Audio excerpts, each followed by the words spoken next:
오늘 우리에게 주시는 하나님의 말씀, 신약 성경 마태복음 1장 말씀입니다. 오늘 하루도 예수님으로 인하여 축복된 하루를 살아가시기를 간절히 축복합니다. 모든 성경의 중심 주제가 예수 그리스도를 나타내죠. 그래서 구약 성경 하면 앞으로 오실 예수님, 오실 메시아에 대해서 기록된 말씀이라고 하고, 신약 성경은 이 땅에 오신 예수님에 대한 증거와 말씀이라고 우리가 이렇게 알고 있습니다. 모든 성경의 중심 주제가 예수 그리스도이지만 특별히 신약 성경의 이 복음서는 더더욱 예수님에 대한 이야기라고까지 표현할 수가 있습니다. 예수님이 어디서 왜 태어났고 무엇을 살면서 가르치셨으며, 그리고 사람들에게 어떤 모습으로 다가오셨고 왜 죽으셔야만 했는지, 그리고 죽음 이후에 그것으로 끝인지 아니면 부활하셔서 어떤 우리에게 또 다른 사명을 주셨는지, 그에 대해서 자세하게 기록된 하나님의 말씀이 바로 이 복음서의 말씀입니다. 복음서, 복음 이런 말을 많이 쓰지만 우리가 복음이 무엇이냐고 물어보면 갑자기 물으면 잘 대답하기가 어렵습니다. 그럼 복음을 전한다라고 표현하지 않습니까? 복음 전하는데 뭘 전하십니까, 여러분? 단순하게 표현하면 예수 그리스도 자체가 복음인 겁니다. 예수님이 복음이시고, 복음이라는 것은 복된 소식, 음역을 하면요 복된 소리라는 뜻이죠. 예수님이 이 땅에 오셨다라는 그 소식 자체가 가장 귀하고 복된 소식이고, 우리는 그것을 전하는 사람이라는 것이죠. 그렇다면 예수님을 왜 전해야 합니까? 예수님이 이 땅에 오셨기 때문에 우리에게도 구원의 놀라운 감격과 은혜가 생겨났기 때문입니다. 하나님께서 인간을 구원하시기 위하여 자신의 하나밖에 없는 아들 예수님, 독생자를 이 땅에 보내셨고, 그 예수님을 믿기만 하면 구원을 받을 수 있다라는 그 소식이 너무나도 귀하여서 우리는 복음이라고 표현을 하고요, 그 예수님을 전한다라는 것입니다. 근데 우리가 성경이 하나님의 말씀이라고 해서 하나님께서 어느 날 하늘에서 성경을 밧줄에 매달아서 자, 이게 성경이다, 이제 받아라라고 내려주신 것이 아니라고 했습니다. 만약에 그렇게 하늘에서 성경이 떨어진 것이라면 복음서가 마태, 마가, 누가, 요한, 사복음서가 있을 이유가 없습니다. 하나님이 기록해서 직접 주셨으면 한 것만 있으면 되는 것이죠. 근데 아시다시피 복음서에는 4가지의 복음서가 있습니다. 마태복음, 마가복음, 누가복음, 요한복음, 이렇게 4복음서가 있습니다. 그 중에서도 마태, 마가, 누가복음을 같은 관점, 비슷한 관점으로 쓰여졌다고 해서 공관복음이라고 그렇게 표현을 하고요, 요한복음은 조금 문체랑 뭔가 추구하는 가치가 다릅니다. 그래서 요한복음은 보통 나누어서 설명을 합니다. 그런데 같은 관점으로 쓰여진 공관복음, 마태, 마가, 누가복음도 누가 기록했느냐에 따라서 그 방향이 조금 다르고요, 강조하는 바가 다른 것을 알 수가 있습니다. 먼저 마가복음을 먼저 살펴보면, 마가복음에서 강조하는 주제는 섬기는 종으로서의 예수님을 강조합니다. 그래서 말씀 중에 인자가 온 것은 섬김을 받으려 함이 아니라 섬기려 하고 많은 사람의 대속물로 그 목숨을 내어주기 위함이다라는 말씀이 있지 않습니까? 마가복음이 왜 섬기는 종으로서의 예수님을 부각시키고 있느냐? 그 말씀을 써서 기록해서 전하려고 하는 대상이 로마의 사람들이었기 때문입니다. 당시에 로마가 그 모든 주변을 지배하고 있지 않습니까? 그리고 로마 황제를 비롯한 로마인들은 사람들을 지배하고 군림하고 다스리는 자라는 인식이 가득했습니다. 그런데 마가복음을 기록한 마가에 의하면 하나님의 아들 예수님, 신인 예수님조차도 이 땅에 섬기러 오셨다. 로마가 군림하고 지배할 것이 아니라 섬기는 자들이 되어야 된다라는 것을 강조하는 것이죠. 누가복음은 사람의 아들 인자가 되신 예수님에 대해서 강조합니다. 헬라인과 수많은 이방인들을 대상으로 해서 말씀을 기록했기 때문입니다. 예수님이 이 땅에 철저히 인간으로 오셨다라는 것이죠. 그리고 마지막으로 요한복음은 철저한 하나님의 아들이시자 신성을 지니신 예수님에 대해서 강조하고 있습니다. 그리고 오늘 우리가 이제 살펴보아야 할 이 마태복음은 이 땅에 왕으로 오신 예수님에 대해서 강조하며 썼다라는 것이죠. 이 마태복음은 대상이 누구이냐? 바로 유대인들을 향하여 쓴 복음서입니다. 왜 유대인들에게는 왕으로 오신 예수님을 강조하겠습니까? 계속해서 구약 성경 때부터 하나님께서 말씀하십니다. 다윗의 자손에서 분명히 메시아를 보내실 것이라고 예언의 말씀을 하시고, 다윗의 자손으로 오니까 당연히 왕으로 와야 되는 거죠. 다윗이 왕족이니까.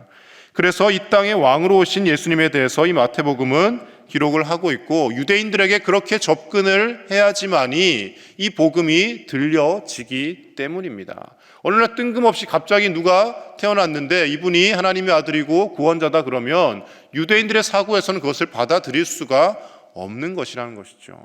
다윗의 자손이고 아브라함의 자손이다, 이렇게 접근을 해야 그때부터 이제 말씀이 들려지기 시작한다라는 것입니다.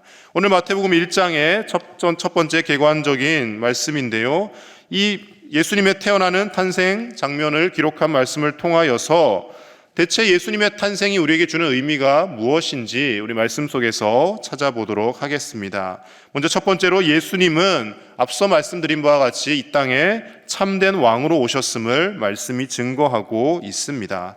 우리 마태복음 1장 1절을 다시 한번 같이 읽겠습니다. 시작. 아브라함과 다윗의 자손 예수 그리스도의 계보라. 아멘. 예수님의 인간적인 혈통을 누구에게서 시작을 하고 있습니까? 아브라함과 다윗에게서 시작을 하고 있습니다. 왜 아브라함과 다윗에게서 시작을 해야만 하겠습니까? 하나님의 언약, 하나님의 약속의 상징의 대명사가 바로 아브라함과 다윗이기 때문입니다. 이스라엘 민족의 시작이 어디서부터 시작됩니까? 아브라함을 하나님께서 부르셔서 창세기 12장에서 내가 내게 지시할 땅, 보여줄 땅으로 가라고 말씀하시지 않습니까? 거기서 아브라함과 이삭과 야곱과 요셉을 통하여서 쭉 이제 이스라엘 민족이 시작이 되는 것이죠. 그리고 아브라함에게 약속의 말씀을 주십니다. 내 후손을 저 하늘의 별과 같이 많게 하실 것이다. 너를 통하여서 온 민족이 복을 받을 것이다 말씀하십니다. 아브라함에게 분명히 너의 자손을 통하여, 너를 통하여 온 민족이 복을 받겠다라고 약속을 하셨기 때문에, 그리고 수많은 유대인들이 자신의 믿음의 뿌리인 아브라함을 믿음의 조상으로 여기고 있기 때문에 예수님이 아브라함의 자손이라는 것을 강조하며 가장 첫머리에 아브라함부터 쓰고 있는 것이죠. 그리고 아직까지도 기다리고 있는 다윗과 같은 엄청난 힘을 가진 메시아, 그들이 원하는 메시아가 다윗과 같은 사람이기 때문에 아브라함과 다윗의 자손이라고 말씀을 시작하고 있는 것입니다. 그래서 예수님은 물론 혈통적으로도 다윗의 자손이기 때문에 왕족으로 오셨지만, 이 땅에 참된 왕으로 하나님이 주신 권세를 가지고 사람들을 다스릴 권세를 가지고 이 땅에 오신 분이라는 것을 말씀이 우리에게 기록하고 있는 것입니다. 참된 왕으로 오셨기 때문에 왕의 권세를 가지고 모든 인류를, 수많은 사람들을 구원하실 수 있다라는 것이죠. 예수님이 왕으로서 구원하신다라는 그 뜻이 예수님의 이름에서도 드러나고 있습니다. 예수님의 이름 그냥 지은 것이 아니죠. 천사를 통하여서 마리아에게 하나님 주신 말씀입니다. 마태복음 1장 21절 말씀 같이 읽겠습니다. 21절입니다. 시작. 아들을 낳으리니 이름을 예수라 하라. 이는 그가 자기 백성을 그들의 죄에서 구원할 자이심이라 하니라. 아멘. 예수님의 이름 뜻 자체가 자기 백성을 그들의 죄에서 구원할 자이심이라, 이런 뜻을 갖고 있습니다. 예수님이 이 땅의 왕으로서 사람들을, 인류를 구원하기 위해 오셨다라는 거예요. 이 예수라는 이름 자체가 구약에서부터 계속 내려옵니다. 그럼 여호수아, 예수와 예수 다 같은 이름에서 파생된 겁니다. 여호수아의 이름의 뜻이 여호와는 구원이시다라는 이름입니다. 이것이 이제 포로기 이후에, 바벨론 포로기 이후에는 예수아라고 불리게 되었고요. 그리고 신약 성경에서 예수는 헬라어로 음역을 하면서 거기에다가 시그마라는 헬라어 단어를 하나 더 붙여서 주격을 바꾸는 겁니다. 여호와는 구원이시다에서 이제 그가 그 백성을 구원한다라는 이름의 뜻이 되는 거죠. 아브라함과 다윗의 자손으로서 이 땅에 참된 왕으로 오셔서 백성을 구원할 구원자로 예수님이 이 땅에 오셨다라는 것입니다. 그래서 예수님이 이 땅에 오신 사건은 당시에 로마의 지배하에 있으면서 하루하루를 고통스럽게 살아가던 이스라엘 백성들에게 있어서는 무엇보다도 좋은 복된 소식이 되는 것입니다. 우리를 구원할 분이 드디어 오셨구나. 이 지긋지긋한 포로 생활에서 우리가 자유케 되는구나. 드디어 이제 우리가 또다시 하나님의 백성으로, 자녀로 인간다운 생활을 하겠구나 하는 것을 그 백성들에게 알려주는 것입니다.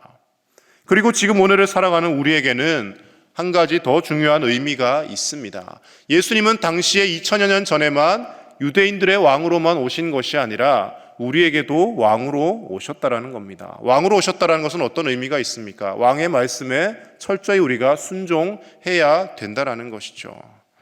우리는 예수님을 우리를 구원해 주시는 메시아, 구원자로는 많이 인식하고 받아들이지만 예수님을 과연 우리 삶의 왕으로, 주인으로 모시고 있는지 돌아보면 참으로 부끄러울 때가 많이 있습니다. 예수님을 참된 왕으로 인정한다면 우리는 그 말씀에 철저히 순종하고 말씀을 따라 살아야 한다라는 것이죠. 내가 구원받는 것은 좋은 일이나 그러나 말씀에 순종하는 것은 어렵습니다라고 생각하며 신앙생활하는 사람들이 많이 있습니다. 물론 하나님께서 그런 자들도 긍휼히 여기시고 구원해 주시겠죠.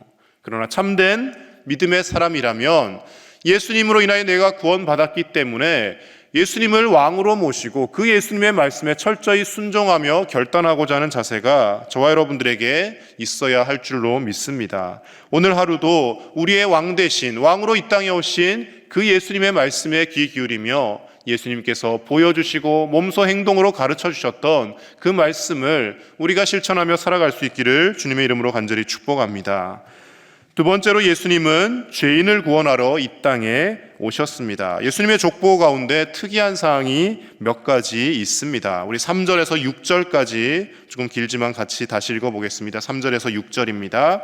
시작. 유다는 다말에게서 베레스와 세라를 낳고 베레스는 헤스론을 낳고 헤스론은 람을 낳고 람은 아미나답을 낳고 아미나답은 나손을 낳고 나손은 살몬을 낳고 살몬은 라합에게서 보아스를 낳고 보아스는 룻에게서 오벳을 낳고 오벳은 이새를 낳고 이새는 다윗 왕을 낳으니라. 다윗은 우리아의 아내에게서 솔로몬을 낳고. 아멘. 이 3절과 6절 사이에 여러분 이상한 점을 발견하셨습니까?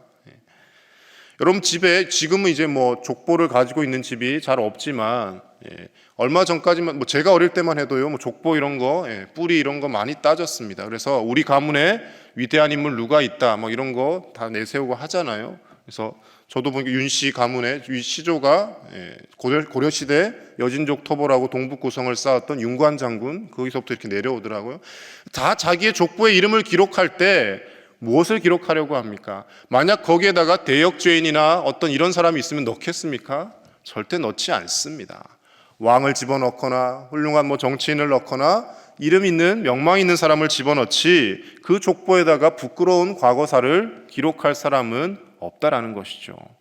그런데 오늘 예수님의 족보 3절에서 6절 사이에 몇몇 특이한 점이 발견되는데요. 여성이 나옵니다. 3명의 여성이 나오고 마지막 이제 마리아도까지 하면 4명인데 3절에서 6절 사이에 다말, 라합 그리고 밧세바 이렇게 3명의 여인이 등장을 합니다. 심지어 밧세바라는 이름조차 쓰지 않습니다. 6절에 뭐라고 기록합니까? 우리아의 아내라고 기록합니다. 여러분 족보가 이런 부끄러운 족보가 어디 있습니까? 다윗이 자기의 아내에게서 솔로몬을 낳아야지 왜 남의 아내인 우리아의 아내에게서 솔로몬을 낳습니까? 그런데 성경은 이것을 철저하게 기록을 하더라는 것이죠. 자신들의 부끄러운 과거이고 치욕스러운 족보일 법도 한데 그것을 성경은 진실되게 거짓 없이 기록을 하고 있더라는 겁니다. 왜 이렇게까지 치부를 드러내며 기록을 하겠습니까? 예수님이 이 땅에 오신 것은 흠없는 사람, 대단한 사람, 명망 있는 족보에 이름 올릴 만한 그런 사람들을 통해서 그런 사람들을 구원하기 위하여 오신 것이 아니라 철저하게 죄인들을 구원하러 오셨다라는 것을 보여주시는 것입니다. 왕족 출신들이라고 해서 왕위를 계승하는 자들이라고 해서 깨끗하고 더 나은 사람들이 아니라 사람은 누구나가 다 이렇게 죄인일 뿐이라는 것을 말씀해 주시는 것이죠. 그리고 크게 은총을 입은 두 여인이 있습니다. 바로 다말과 라합입니다.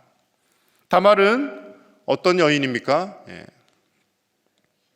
그렇죠. 시아버지와 며느리 사이에서 자녀를 낳게 됩니다. 이것도 이제 거의 폐륜적인 일인 것이죠. 근데 하나님께서 이것을 허용하시고 그리고 이것을 족보에까지 기록을 하게 하십니다. 크나큰 죄악을 범하는 것이죠. 유다와 다말 사이에서, 시아버지와 며느리 사이에서 베레스와 세라가 태어나게 되는 것이죠. 그리고 이 라합은 이방 여인입니다. 당시에 가나안에 살고 있던 또 이방 여인 중에 기생인 것이죠. 그런데 여호수아와 정탐꾼들이 들어왔을 때 그들을 숨겨주고 이스라엘 백성들에게 호의적으로 나와서 이 언약의 백성 예수님의 족보에까지 이름이 올라왔다라는 것이죠. 이방 여인이거나 그리고 폐륜적인 일을 저지른 사람이거나 그리고 심지어 남의 아내를 빼앗아서 아들을 낳았거나 어떠한 죄를 지은 사람이라 할지라도 예수님을 통하여서 그 죄가 용서되어지고 구원의 여지를 하나님께서 우리에게 주셨다라는 것을 말씀을 통해 우리에게 전하고 있는 것입니다.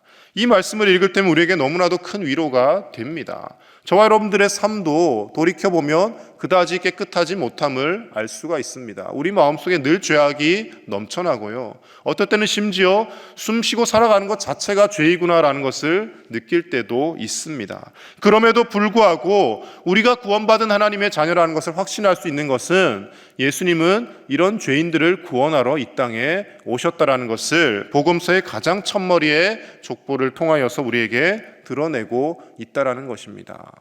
살인을 저지른 사람이라 할지라도 그 어떤 흉악한 죄를 저지른 사람이라 할지라도 하나님은 진심으로 회개하고 돌이키면 그를 용서해 주십니다. 근데 여러분 우리가 생각해야 할 것은요, 진심으로 회개하고 돌이킨다라는 의미가 무엇인지를 한번 생각을 해 보아야 합니다.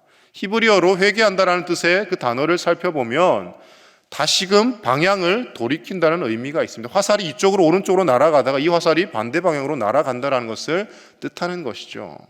다시금 하나님께로 우리의 마음을 완전히 돌리는 것을 회개라고 합니다. 예를 들면 제가 죄를 지었습니다. 남의 물건을 하나 훔쳤어요. 하나님 잘못했습니다. 용서해 주세요 해놓고 내일 가서 또 훔치고 있습니다. 이것은 진정한 회개가 아닌 것이죠. 정말로 회개한 사람이라면 물론 또 훔치고 싶은 욕망이 들더라도 그것을 하지 않기 위해서 내 손을 밧줄로 묶어 놓는다든지 어떤 특단의 조치를 내려야 하는 것입니다. 우리가 하나님 외에 자꾸 다른 곳으로 빠지고 우리를 죄짓게 하는 무언가가 있다면 그것을 끊어내기 위해 기도하고 애쓰는 작업이 우리에게는 필요합니다. 그 어떤 죄인이라도 용서해 주신다라는 그 말씀을 우리는 너무나도 값싸게 받아들일 때가 많다라는 겁니다. 예수님이 우리를 구원하시기 위해 어떤 대가를 치르셨습니까? 뒤에 이제 복음서의 마지막 부분에 드러나듯이 십자가에서 자신의 생명을 내어 주십니다. 인간이 겪을 수 있는 가장 모진 고통을 다 당하십니다. 예수님이 나 대신 그런 고통을 당하고 나를 구원해 주셨으면 우리는 그 구원에 너무나 감격할 뿐만 아니라 그 구원받은 자로서 살기 위하여 하나님 앞에서 날마다 결단하는 자세가 필요하다라는 것입니다. 내일 사형을 당해야 될 죄인이 갑자기 오늘 어떤 사람이 와서 자신을 대신해서 사형을 당했다라고 소식이 들려오고 자신은 풀려나게 되었습니다. 그렇다면 그 사람이 그 다음 날부터 내가 다시 풀려났으니 또 이전과 같이 아무렇게나 막 살자 이렇게 살지는 않을 것입니다. 나를 대신해서 사형을 당해준 그 사람이 마지막으로 부탁한 말이 무엇인지, 내가 어떻게 살기를 원하는지 들으려 할 것이고 그렇게 살아가려고 하지 않겠습니까?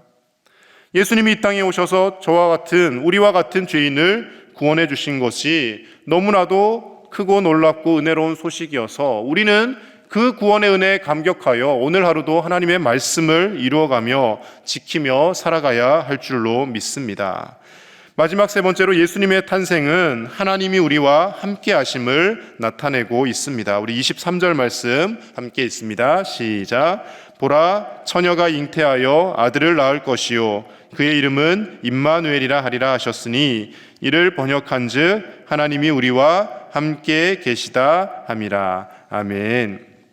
구약의 예언의 말씀을 통하여서 하신 그 말씀을 그대로 주고 계십니다.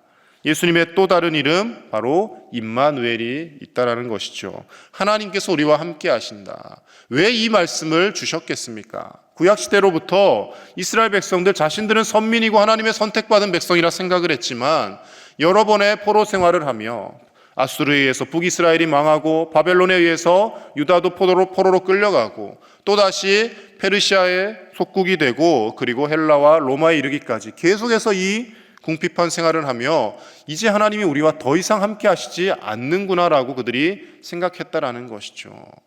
그래서 이사야서 48장 말씀에도 보면 여인이 그 젖 먹는 자식을 생각하듯이 어찌 내가 너희를 잊겠느냐라고 이사야를 통하여 하나님 말씀하십니다. 내가 너희들 잊은 것 아니다. 잊어버리고 버려서 이렇게 고통당하는 게 아니라 정신 차리고 돌아오게 하도록 하기 위해서 이 고통을 주는 것이다라고 하나님 말씀하시는 거예요. 우리 삶에서 때로는 여러 가지 이해되지 못할 고통이 있습니다. 그것이 나의 죄로 인한 고통일 수도 있고 별로 그렇게 죄가 관여되지 않았는데 고통스러운 상황에 직면할 때가 있습니다. 어떠하든지 간에 하나님이 원하시는 것은 한 가지입니다. 그 고통과 아픔과 우리 삶의 힘든 상황을 통하여서 하나님을 더 바라보게 하시고 하나님만이 우리의 참된 위로자가 되시며 하나님만이 나를 이 모든 것에서 건져주실 수가 있구나 하는 것을 우리가 철저하게 고백하며 그것을 뼛속 깊이 새기며 살아가라고 하시는 것입니다. 하나님이 우리를 떠나신 것이 아니라 하나님이 우리와 여전히 함께하고 계시다라는 것을 예수님의 이름 가운데 나타내 주고 계십니다. 경제적인 어려움으로 인하여 힘든 가정이 계십니까? 자녀들 때문에 또 건강의 문제 때문에 여러 가지 사업과 직장 때문에 어려움을 겪고 계십니까? 낙심하지 마십시오. 하나님이 여전히 우리와 함께 하시는 줄로 믿습니다.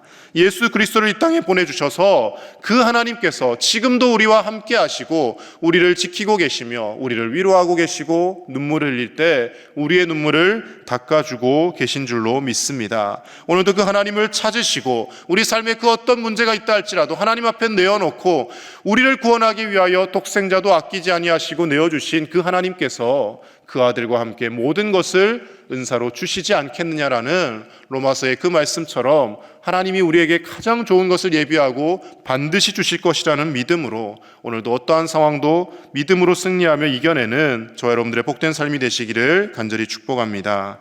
이 시간 말씀을 기억하며 함께 기도하겠습니다. 이 땅에 왕으로 오신 예수님을 인정해드리며 예수님을 왕으로 인정하고 철저히 그 말씀에 순종하며 사는 우리가 되게 하여 주시옵소서. 그리고 예수님이 나 같은 죄인을 구원하러 이 땅에 오셨음을 기억하고 나에게 그 어떤 죄가 있다 할지라도 그것을 주님 앞에 회개하며 그리고 그것을 단호히 결단하고 끌어낼 수 있는 우리가 되게 하여 주시옵소서. 하나님이 여전히 우리와 함께 하심을 기억하며 우리 어떤 상황과 형편 가운데서도 힘을 잃지 않고 소망을 가지고 살게 하여 주시옵소서. 함께 기도하시고요. 계속 진행되고 있는 새생명 축제를 위해 기도해 주시기 바랍니다. 이 기간들을 통하여서 믿음의 자리를 예배 자리를 떠났던 우리 모든 지체들이 하나님께로 다시금 돌아오도록 함께 기도하겠습니다. 하나님 감사합니다. 우리 주 예수 그리스도를 이 땅에 보내주심으로 말미암아 구원받은 하나님의 자녀로 하나님의 백성으로 살게 하심을 감사를 드립니다. 아버지 하나님, 예수님께서 이 땅에 참된 왕으로 오셨고 참된 평화를 주시려고 오셨고 그리고 나와 같은 죄인을 구원하기 위하여 이 땅에 오셨음을 말씀을 통해 봅니다. 하나님 아버지, 하나님 앞에 죄가 발견될 때마다 참으로 눈물을 흘리며 자복하며 회개하는 우리가 되게 하여 주시고 하나님 이제는 예수님을 우리의 왕으로 모셔드리며 그 말씀에 전적으로 순종하며 살아가는 우리가 되게 하여 주시옵소서. 하나님께서 우리와 여전히 함께 하시는 줄로 믿습니다. 우리가 죄를 짓고 아무리 하나님을 떠나도 하나님은 여전히 우리를 붙들고 계시고 하나님께로 회개하며 돌아오기를 원하고 계심을 믿습니다. 하나님 우리의 삶이 하나님께로 돌이키게 하여 주시옵소서. 하나님보다 더 사랑하였던 것을 다 내어놓게 하여 주시고 하나님 아버지, 우리의 삶 가운데 그 어떤 것도 우상으로 자리 잡을 수 없도록 온전히 하나님만을 바라보며 하나님만을 아버지 하나님, 하나님의 말씀만을 순종하며 살아가는 우리가 되게 하여 주시옵소서. 새생명 축제 가운데 은혜 베풀어 주시고 하나님 아버지, 믿음의 자리를 떠났던 우리의 모든 지체들 다시금 돌아올 수 있도록 주님 역사하여 주시옵소서. 하나님께서 그들의 마음을 여시고 움직이셔서 온전히 하나님 구원받은 하나님의 백성으로 다시금 살아갈 수 있게 하여 주시고 우리 주 예수 그리스도의 그 우리를 구원하신 놀라운 복된 소식을 그들이 다시 한번 되새기며 하나님 앞에 나와 예배하며 살아가는 믿음의 삶을 살게 하여 주시옵소서. 오늘도 모든 기도 제목들 가운데 하나님 응답하여 주시옵소서. 하나님 감사합니다. 우리의 삶 가운데 늘 결단하고 하나님 앞에 바로 서려고 하지만 또 여전히 무너지고 죄를 범하는 모습을 발견합니다. 그러나 이런 우리를 마다하지 않으시고 또다시 품으시고 안아주시고 우리를 구원하기 위하여 독생자 예수님을 이 땅에 보내주셔서 우리 대신 죄의 희생을 치르게 하심을 감사를 드립니다. 우리가 그 큰 희생의 대가를 통하여서 구원받은 존재임을 잊지 않게 하여 주시고 이제 예수님을 단순히 내 삶의 구원자로만 모시는 것이 아니라 우리의 삶 가운데 예수 그리스도를 왕으로 모셔드리고 그 예수님의 말씀에 철저히 순종하며 예수님 마지막 부탁하신 땅끝까지 이르러 내 증인이 되라고 하신 그 말씀을, 그 사명을 이루어가는 우리의 삶이 되게 하여 주시옵소서. 우리의 삶의 자리에서 우리에게 맡겨주신 그 모든 일들을 통하여 하나님의 영광을 드러내는 삶이 되게 하여 주시고 어디를 가든지 간에 하나님의 자녀답게 빛으로 소금으로 살아내는 우리의 복된 삶이 되게 하여 주시옵소서. 새생명 축제 가운데 은혜 베풀어 주셔서 예배 자리를 떠났던 우리 모든 지체들이 다시금 주님 앞에 돌아오게 하여 주시고 그리하여서 이 예배의 처소가 가득 차게 하여 주시며 아버지 아직도 구원받아야 될 많은 백성들이 있사온데 그들에게 나아가서 우리의 삶의 모습으로 행위로 우리의 입술로 우리의 두 발로 복음을 증거하며 전하며 살아가는 복된 우리의 삶이 되게 하여 주시옵소서. 사랑하는 우리 제1의 가족들 각 가정을 지켜주시고 하나님 간절한 기도의 제목을 가지고 새벽마다 나와서 하나님 앞에 간구할 때마다 하나님 들으시고 하나님께서 원하시는 합당한 때에 모두 다 선하게 응답되게 하여 주시옵소서. 오늘 하루도 우리와 함께 하시는 하나님으로 인하여서 기뻐하며 소망 중에 살아가게 하실 줄 믿사옵고 우리 주 예수님의 이름으로 기도드립니다.